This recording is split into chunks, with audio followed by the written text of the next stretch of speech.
আমরা কিন্তু নতুন এমটেনের জন্য মানে রাক রয়েলে যেটা দিছে ওটার জন্য 800 ডায়মন্ড নিয়ে চলে এসেছি। তো চলো দেখা যাক কত ডায়মন্ড লাগে আমাদের এই এমটেনটা বের করতে।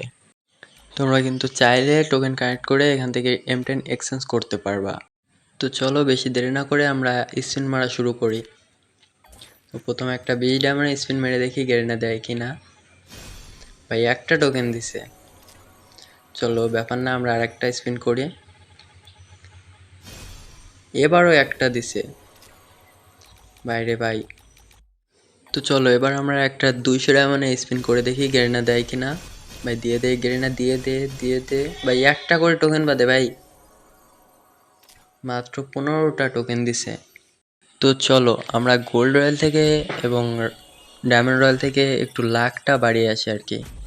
কিছু গোল্ড খরচ হইলে সমস্যা নাই যদি এম10 স্কিনটা গেরিনা দিয়ে দেয়। তো চলো এবার আমরা আবার 200 ডায়মন্ড করে স্পিন মারি। 200 ডায়মন্ডের স্পিন গেরিনা দিয়ে দে ভাই, একটা করে টোকেন বাদে একবার। এবারও দিল না ভাই, মাত্র 16টা টোকেন দিছে।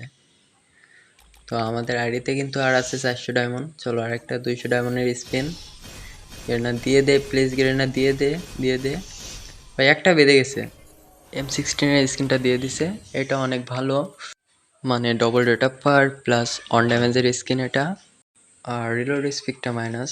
তো সমস্যা না, আমরা কিন্তু এই এমটেনটা বের করার জন্য ডায়মন্ড মারতেছি। Last spin Garena, please Garena please Garena দিয়ে দে। তো ভাই পেলাম না আমরা M10 স্কিনটা।